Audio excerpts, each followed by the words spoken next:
I'm Marianne Childers. In tonight's News Extra, meet the newest member of the Channel 2 News team, contributing editor Ray Lewis Thornton. Over the next several weeks, she'll be reporting on what it's like to live with AIDS. It's a subject Ray knows all about because she lives with it every day. Ray Lewis Thornton was raised in the church, taught to respect others and to have pride in herself.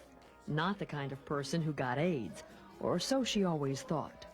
Never in my wildest dreams did I think it was me who was infected. And I was all alone, and I had no idea, not even a clue.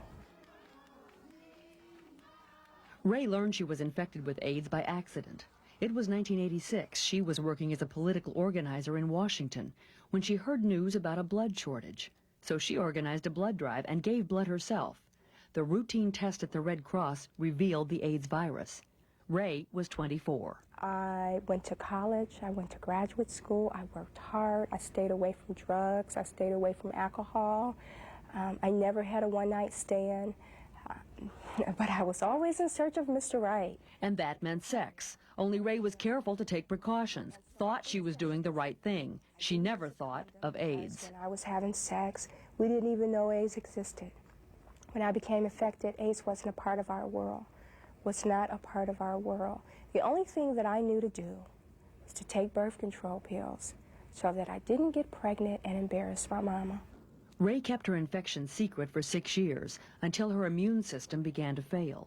In 1992, tests revealed her HIV infection had developed into full-blown AIDS. And I walked down those stairs and I started to cry because it hit me, I had AIDS.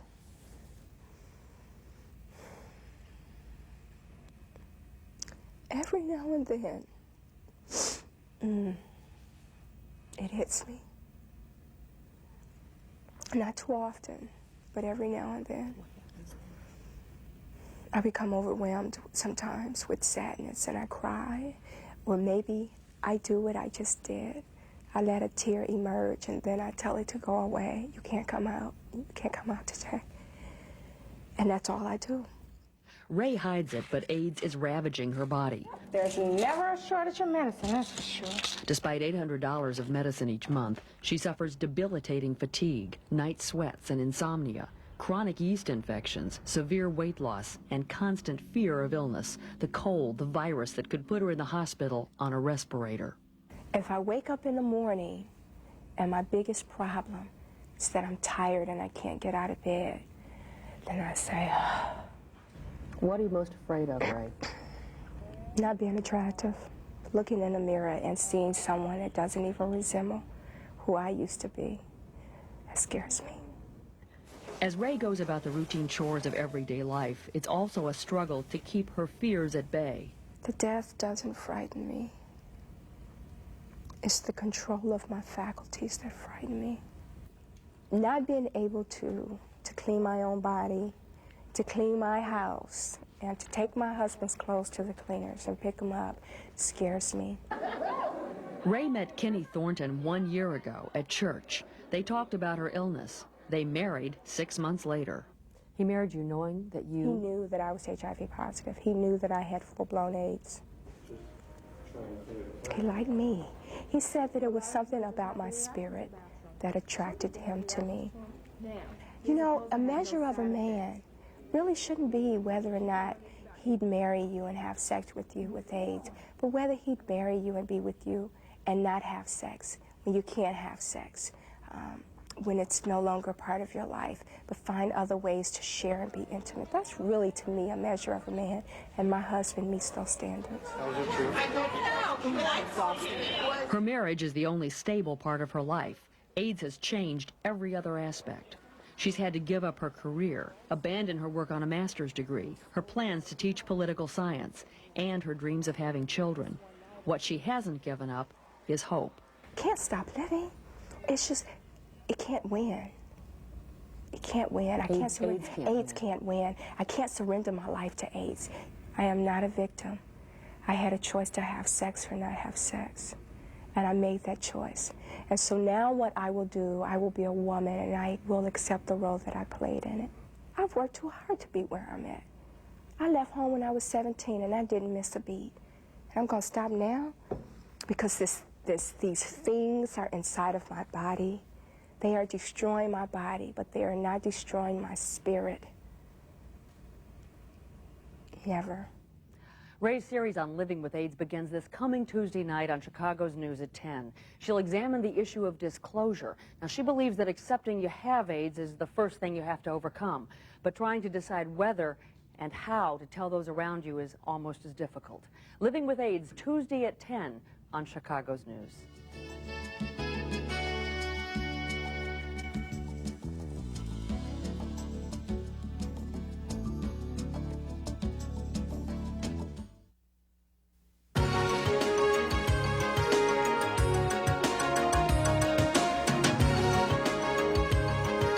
Tonight in News Extra, the numbers are staggering. They are real. Almost 10,000 people in Chicago alone have contracted HIV or AIDS. And one of their most difficult struggles is how to tell the people close to them. Tonight, our contributing editor, Ray Lewis Thornton, begins her special series of reports on living with AIDS by examining this sensitive issue.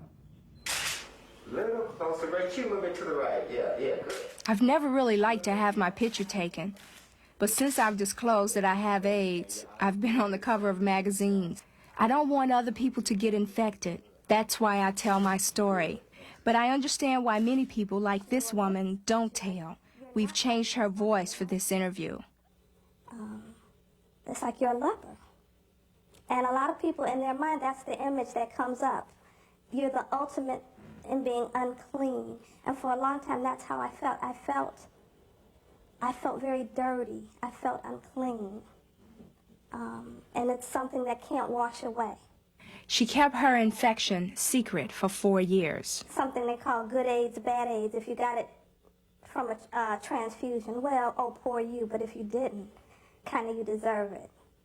And I didn't want to face those attitudes. It is a very hard thing to deal with being rejected.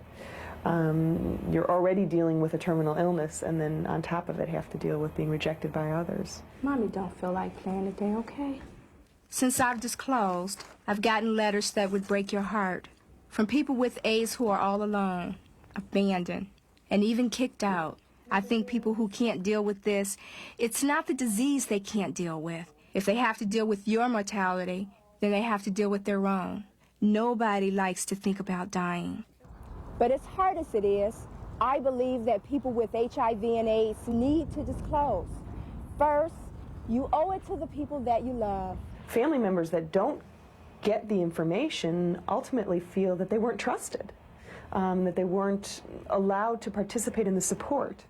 But you also owe it to yourself. I kept my infection a secret for nearly 7 years until I couldn't handle it alone anymore. It became too painful. I had to let it go.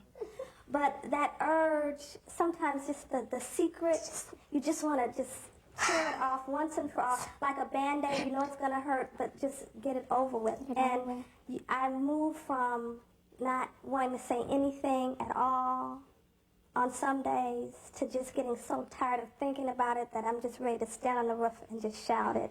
I have AIDS. I know from experience that each time you tell someone it's scary, because you don't know how they're gonna react.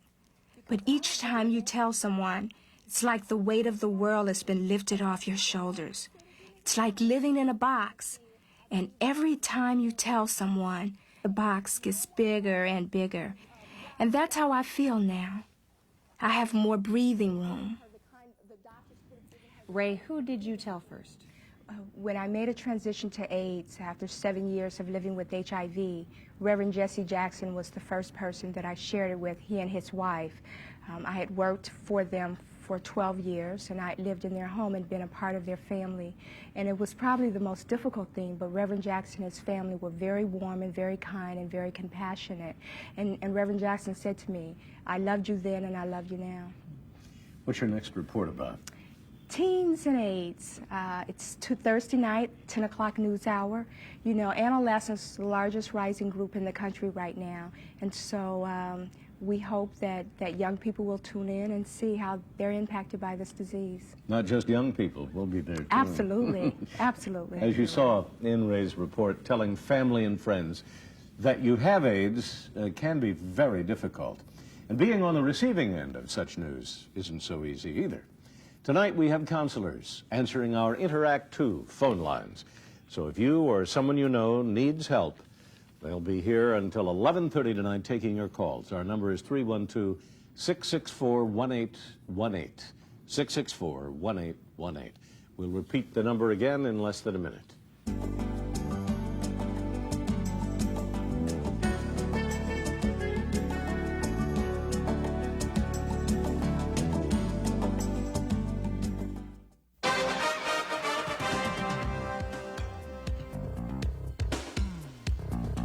Tonight in News Extra, when you're a teenager, you think that you're invincible, that nothing can harm you, least of all a deadly disease. But among teenagers, HIV and AIDS are increasing at an astonishing and alarming rate. Tonight in your special report, contributing editor Ray Lewis Thornton has an important message for teens and their parents. My life used to be politics. I was going to be the sharpest political organizer in the country. Now, I'm living with AIDS. My goal is to stop others from becoming infected. My name is Ray Lewis Thornton, and I have AIDS. I've known for 9 years that I've been HIV positive. Over the past 2 years, I've spoken to nearly 50,000 high school students across the Midwest. Kids are incredible. They are frank, they are honest, and you know what? Kids are looking for real information. Do they think it wouldn't happen to them? Don't think they're at risk, not in their world. And I know there are a lot of questions in this room. Honey, I know you got a question because you are just in utter disbelief. No questions too personal, but don't ask if you don't want to hear the answer. How did I become HIV infected? I had sex with a man. Didn't use a condom, he was infected, and he infected me. We talk about sex and choices. I'm not going to say, honey, I would have been a virgin until I got married, because I don't know. Okay, let's be honest. But I think I would have waited a while. I wouldn't have had sex at such a young age. So we never tell them that sex is addictive. I don't think a parent has ever told a child that sex feels good and that you're not going to stop once you start. I tell young people that. Sex is the easiest thing you will ever do in your entire life. It is just practical to tell young people, if you start having sex at a young age, I promise you, you won't stop ever in life, which means you increase your sexual partners. Men are motivated by sexual behavior. They think with that little head, not that big head, baby. You go into a relationship and you think this guy is wonderful, or this girl is wonderful, and you think it's it, and then the relationship is over, and you've already had sex with them. You can't take it back. The message is simple. If you are already sexually active, you are at risk. There is no reason why anybody in this room should come up HIV positive, because you know HIV exists. I didn't know. And that's a sad excuse, but I was protecting myself from getting pregnant. Didn't know that I was going to end up with AIDS. What does risk mean? We are all clear. Risk means having sex in 1995 without a latex condom. That's what risk means. I don't care who you are, what socioeconomic you come from, what color you are. That by the time your freshman class graduate, I will probably be very, very, very sick, if not dead. Yeah. I've made one commitment. If I die or if I get too sick where I can't walk within the next 3 years, I've made a commitment to go back to all the schools that I went to and speak to that were freshmen last year who will be seniors, so that they could see what AIDS has done to my body. Can you put the teen problem in perspective for us? Sure. Teenagers are the largest rising group, second largest rising group in this country. They don't see themselves at risk. They repeat the soundbite, but they don't believe it. We can solve this problem with them. They're the future. We have to stop it. We've got to do something. But those ones really seem to be listening to your every word. They really hear me. They hear me because I open it up. I'm frank. I'm honest. Well, how do we solve it, though?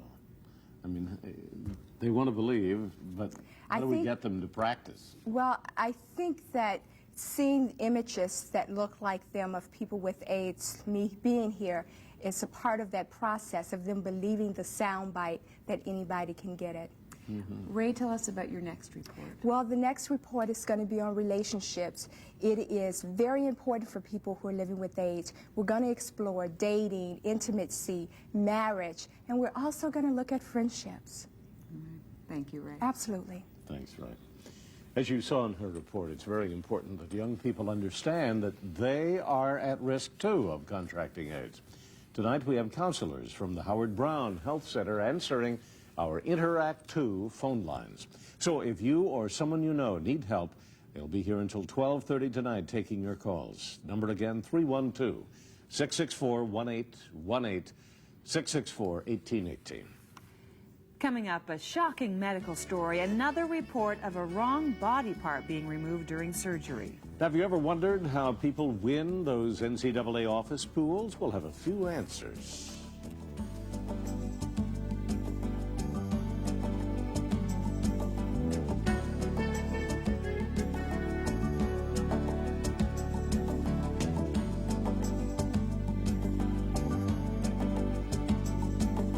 I've had women, other infected women say,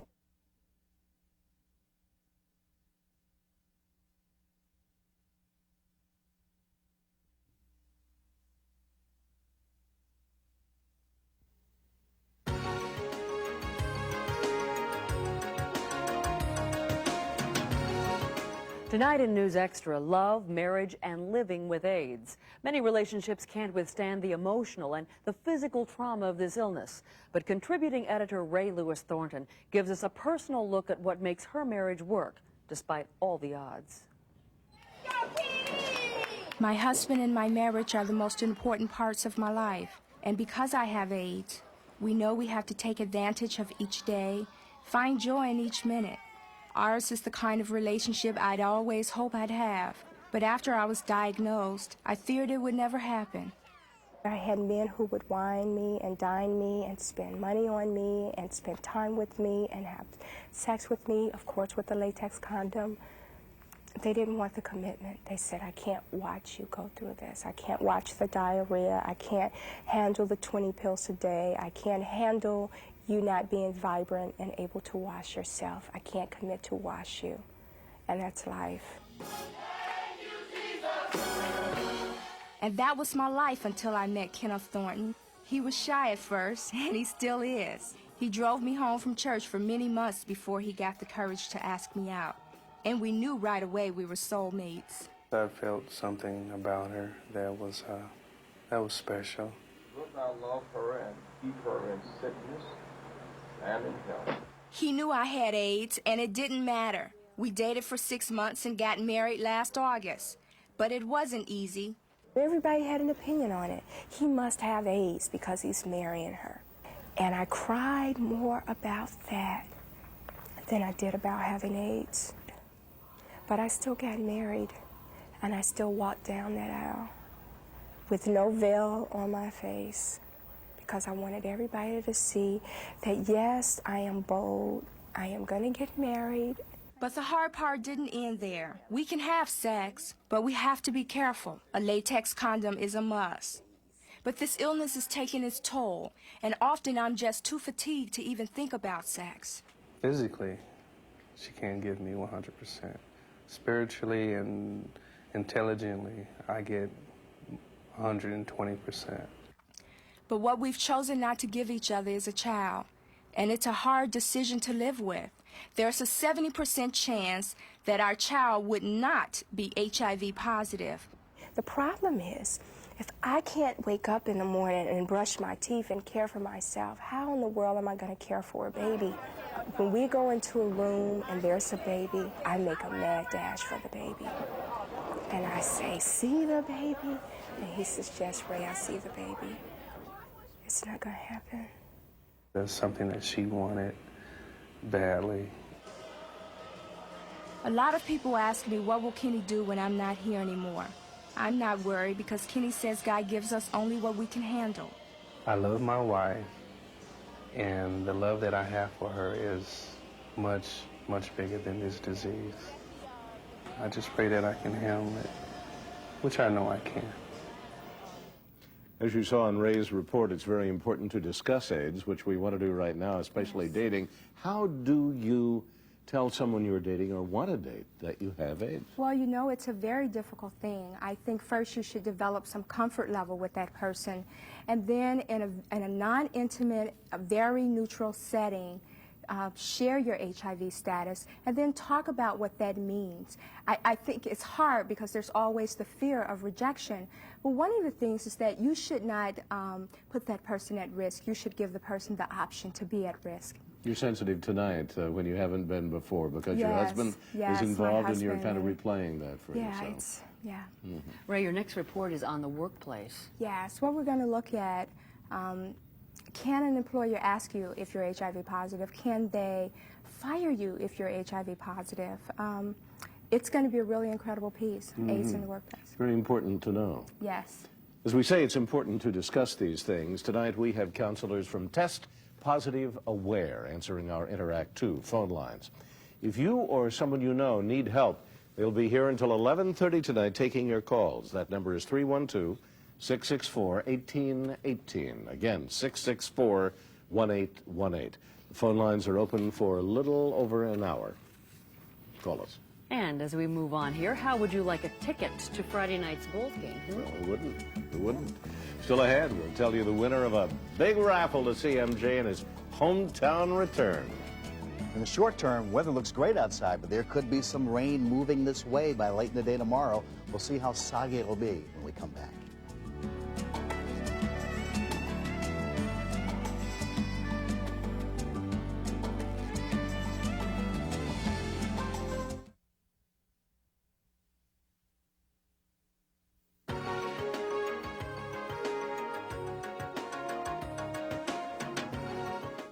Tonight in News Extra, AIDS and the workplace. How do AIDS patients live with the fear and the discrimination they often face on the job? And what can the law do to protect them? Contributing editor Ray Lewis Thornton has some answers. April 22nd. People tell me I'm a workaholic, and they're right. I love the feeling I get after a good day's work. But I remember when I was first diagnosed with HIV. I felt something I'd never felt on the job. For the first time ever, I felt scared. Were you worried that people wouldn't want to work with you? Yes, that was some fear. That was some fear. I had seen so many horrible news reports about people just like lost their jobs. Raised one of my former children. But I was lucky. AIDS has never cost me a job or the respect of my coworkers. I thought that it could be handled privately and confidentially. This man was not so lucky. I was quite wrong. Dr. Larry Spang had worked for 8 years as a dentist at the Metropolitan Correctional Center in Chicago when he quietly told his boss he was HIV positive. Public Health Service was very, very supportive. However, the Federal Bureau of Prisons decided that they would disclose my status to every one of the 3,000 patients I had ever seen in my 8 years on duty there. It was 1991, and the story of the prison dentist with HIV made the front pages. Spang's name wasn't used, but it didn't matter. They disclosed my status before it was publicly known, and it was very traumatic. A panel of government investigators concluded Spang had not been a danger to his patients. Even so, he left the MCC feeling betrayed and confused. Heart is not enlarged. One of my former employers, Dr. Quentin Young, says AIDS hysteria comes from misinformation. Dr. Young hired me knowing full well my HIV status. In hiring a person with AIDS, you have to confront the fact that laymen, I'm afraid some professionals have inhibitions, fears, and hostilities based entirely on prejudice against HIV people. I say a prejudice because it's not based on science. It's a transmissible disease, but not in the workplace. There are not casual risks. Unfortunately, that's a message that doesn't always get through. What I have experienced is employers becoming more subtle, more savvy in their discrimination. Susan Curry is executive director of the AIDS Legal Council in Chicago. She's seen an 80% increase in AIDS-related employment discrimination over the last year. It used to be when clients told their HIV status, the employers would say, well, you're fired. Now, the clients will tell their HIV status, and a bad review will come in a month, and then in another 3 months something happens. And then suddenly there's a downsizing or the job is restructured. It's important for all employers to know what's legal and what's not.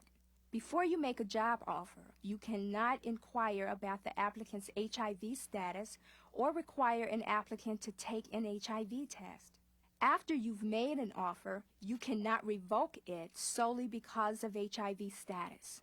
If current employees tell you they're HIV positive, you cannot fire them solely because of that, and you must keep that disclosure confidential. One more thing. Remember Larry Spang? He says his experience changed his life for the better. He's his own boss now, running a dental clinic that specializes in treating people with HIV and AIDS. Ray, what do you do about coworkers who may be very apprehensive about working with somebody who has HIV? I think one thing that needs to happen is the company that you work for should have an AIDS sensitivity training. That should be the first thing. The second thing, if someone has disclosed, treat them normal. Treat them like they're human beings, really, not shun them in any way. But the AIDS sensitivity training, I think, is some key, because then you understand what HIV and AIDS is, and you're not afraid. Fear makes people do strange things, Right. doesn't it? Tell us about your next report, financial trauma. Yes, we're going to talk about the crises that people go through living with AIDS, a long-term illness. We're going to talk about some of the programs that are currently being funded, and the funding is in jeopardy right now. The Ryan White funding. That's right. Well, many people with AIDS in the workplace are discriminated against. If you or anyone you know need help or information about AIDS, we have counselors answering our Interact 2 phone lines. They're from the Howard Brown Health Center and Test Positive Aware. Phone number is 312-664-1818. Again, 664-1818. Calls will be taken until 12:30. You only have 9 minutes. After a brief break, Steve will be here with our weather forecast.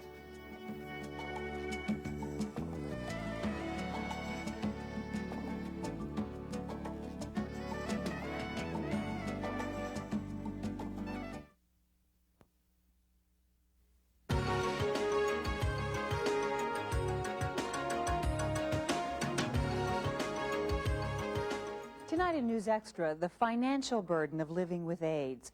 You need medicine, you need health insurance, but sometimes you are so sick that you can't work. Dilemmas that make a difficult situation even more difficult.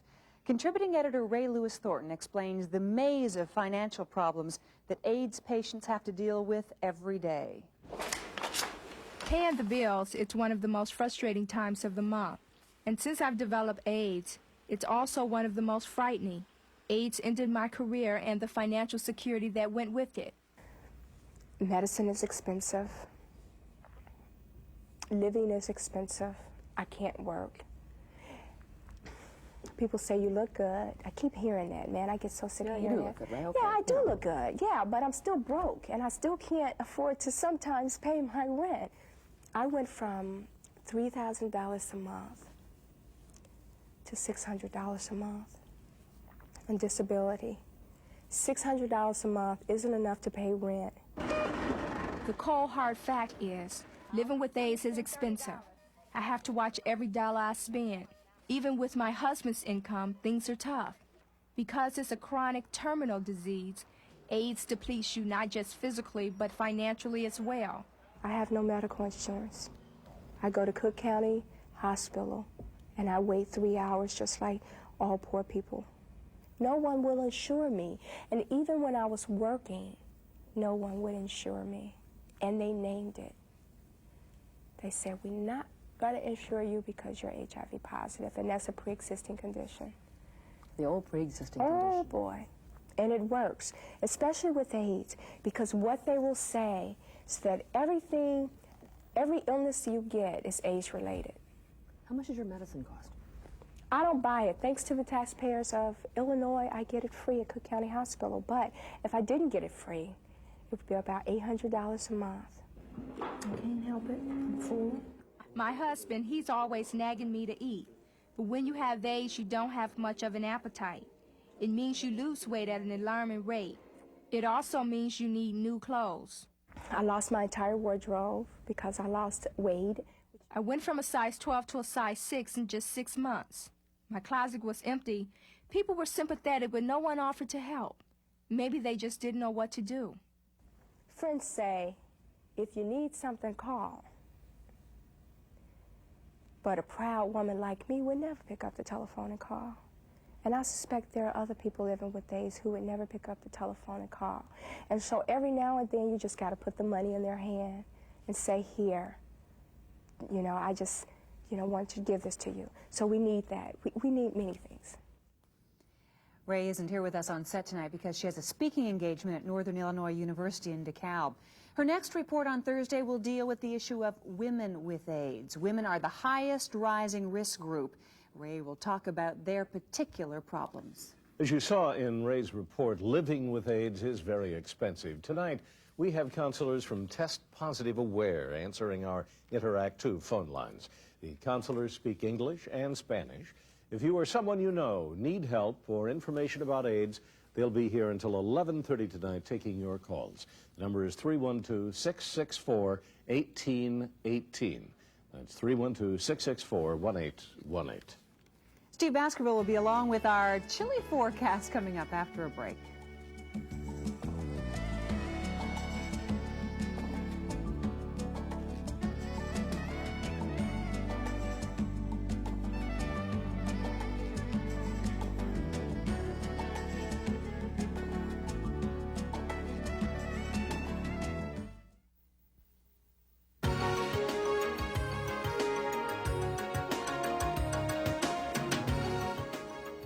Tonight in News Extra, AIDS and women.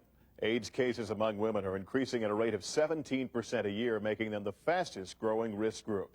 And government studies say that increase shows no sign of slowing down. Contributing editor Ray Lewis Thornton tells us why so many women are at risk and what needs to be done about it. My name is Ray Lewis Thornton, and I am a woman living with AIDS. In February, the hundreds of women in this room made history. We came together for the first ever Women in HIV conference in Washington, D.C. We exchanged ideas, we made a battle plan, and we did it ourselves. You see, for the most part, the government has refused to believe that women get AIDS. They've not only been in denial, but they have denied us. One government official admits there have been problems, but says that's changing. Just in the past few years, women's health in general, and women in HIV in particular, are taken more seriously and are a top priority in the federal government. We've seen some very important changes in the areas of AIDS research and drug development. But the past cannot be ignored. The Centers for Disease Control did not even include women in the definition of AIDS until January of 1993, a decade after the epidemic began. By and large, women are not included in drug trials. And sadly, most research does not take women into consideration. And I speak from personal experience. I have been in a study at the National Institute of Health for 9 years. And in the 9 years of this study, they have never taken a pelvic exam. There has been a reluctance on the part of providers to acknowledge that women might get infected with HIV, and a reluctance in the community to realize that this is a disease that affects women. It was only important women as vector, if they transmitted the virus to men or if they transmitted the virus to children. And there wasn't that understanding that women counted for themselves. Dr. Marge Cohen is director of the Women and Children HIV program at Cook County Hospital. She says women with HIV and AIDS need to be taken seriously by the medical profession because they have particular problems men don't have. Some of those gynecological problems include infections like Candida, like trichomonas, like bacterial vaginosis, kind of very common vaginal infections that are more severe, more difficult to treat in women with HIV. It's one thing to have a yeast infection and use a cream to treat it for 7 days, you're okay. I treat my yeast infections for 7 days, and 3 days later I have another yeast infection, and it's a little bit more painful than the first yeast infection. I've had menstrual cycles that have lasted an hour. I've had menstrual cycles that have lasted 21 days. It's just dysfunctional uterine bleeding. A recent Cook County study showed that women with AIDS have a lower survival rate than men, often because they don't have the same access to health care or get the same standard of medical treatment as men. And women are generally poorer than men and don't have the same support systems. For the great part of numbers of women that we see, they're the ultimate primary provider for their own selves, for their children, for other members of their family, and that also will have a big effect on how a devastating disease like HIV affects them. So how do we meet this devastation head on? By continuing to join together, to raise our voices, and to challenge our leaders. I hope that Congress and the President and his cabinets and his offices will just embrace this idea that women are too infected and affected by AIDS. It's awesome. Well, Ray, the epidemic is growing among women. By and large, how are they getting the disease? We're seeing more and more heterosexual transmission cases. As opposed to intravenous? As opposed to, yes. Now, your next report next week is about friendship and support groups. Can you tell us a little about that? Yeah, I have an incredible support system, and what you'll get a chance to do is see and meet some of my friends that support me, and to hear about alternative support systems for people who aren't as fortunate as I am, or who just don't feel like that they can disclose and talk to their families and friends. All right. Thank you. Thank you. Well, if you have any questions about AIDS, we want to help you. Tonight, we have counselors from two groups, Chicago Women's AIDS Project and Test Positive, answering our Interact 2 phone lines. If you or someone you know need help or information about AIDS, the counselors will be here until 11:30 tonight taking your calls. And that number is 312-664-1818. That's 312-664-1818. There was a glimmer of sun today. When we come back, we'll find out if it'll make a return appearance. Steve's weekend forecast coming up.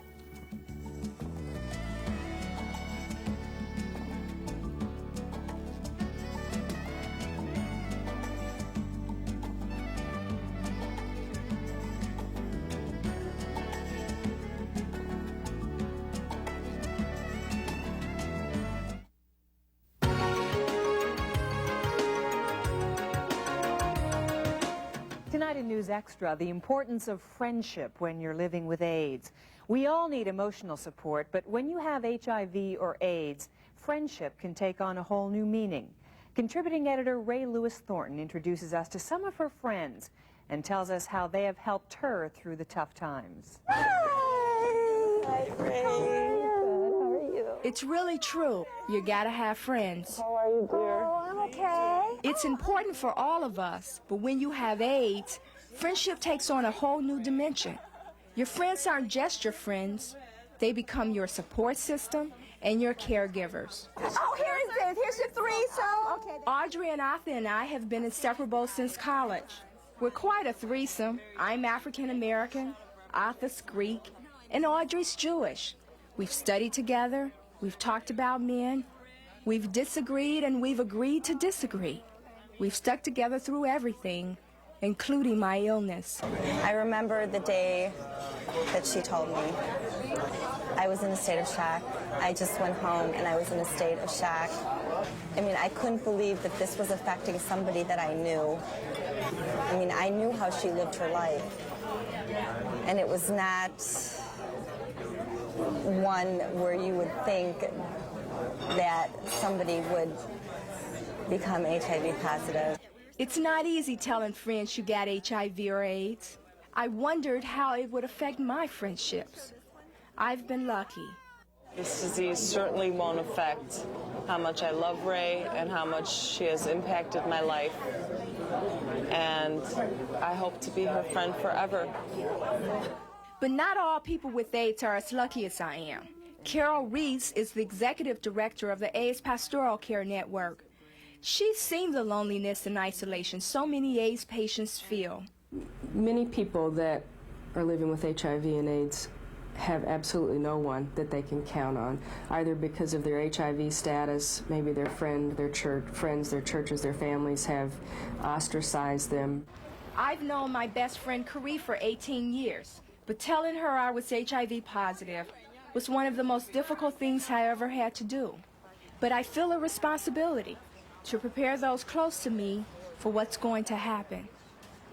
I didn't want to find myself in a hospital and people just totally flabbergasted, had no idea, shocked that I was in the hospital with AIDS.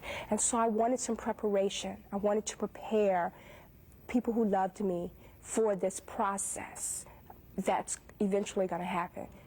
I never doubted Carrie's support. I was just sad that I had to bring my pain to her. But she says it doesn't make a difference.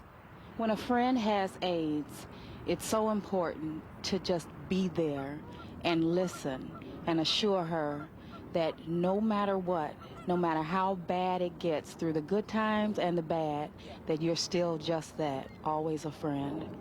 Carrie says she's proud of me and the way I've handled this ordeal. The way I see it, she's taken over this disease and taken control of her life and not the other way around, and I love her with all my heart.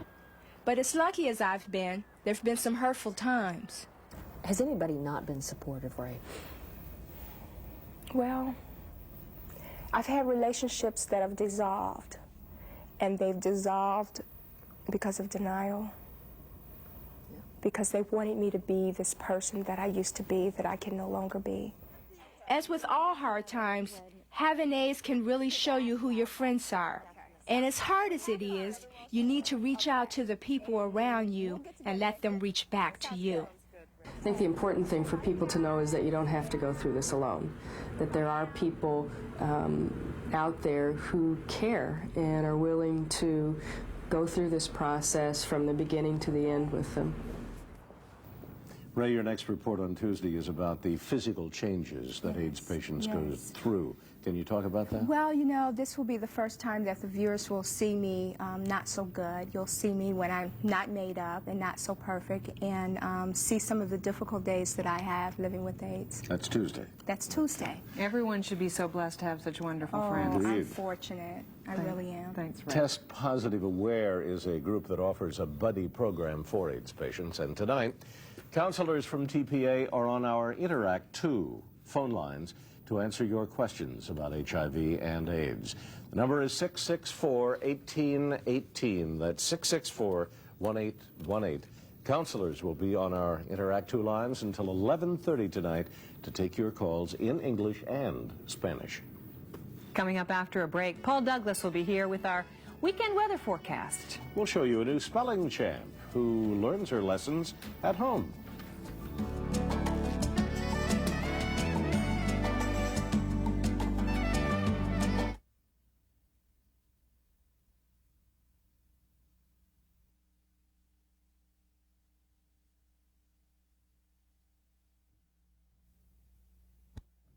Ron Brown wasn't the only one honored by Operation Push today. The civil rights organization also paid tribute to a Chicago woman who turned adversity into opportunity. Ray Lewis Thornton has been living with AIDS for several years now, and along the way her illness has taken a number of different turns. But now she's at a new crossroads with a tough new decision to make. I'm trying to get dressed to get out of here, go to the doctor's. Lately, that's how I seem to be, spending more of my time going to the doctor. Just a few weeks ago, I spent 4 days in the hospital with a bout of PCP, an AIDS-related pneumonia. It's taken me a while to get back to my normal routine. Have a seat. Sit. Good girl. Now I'm at the point in my disease where I have to make an important decision. Whether or not to take powerful new medications called protease inhibitors. They may keep my AIDS from getting worse, but their side effects could make me feel even more miserable. My doctor says it's a dilemma many AIDS patients are facing now. I think every stage of HIV infection for people who experience it is hard. And this moment in time, hearing about new medications that have good potential but very serious side effects is another really difficult time for patients. I can get my prescriptions free at Cook County Hospital. It's lucky because these drugs are expensive. Daily dosages of ritonavir cost $6,000 a year. And Donavir, $4,300, and Sequanavir, $5,800 a year. You have to get through the first 1 to 2 weeks. and then you're okay. But you have to know that in order to understand. Okay. It's just a really tough beginning on the medicine. I've lived a good life, and I want to live as long as I can. So I've decided to begin the drug treatment. I'm worried about how it will affect the quality of my life, but it's a gamble I'll take. We have to try whatever we have. Providers and patients have to talk to each other and make the best decisions for them, but there are no easy answers. Ray Lewis Thornton, Channel 2 News. As you know, we have been following Ray's brave fight for months now, and we will continue to follow Ray as she lives with AIDS. Watch for more of her reports right here on Channel 2 News.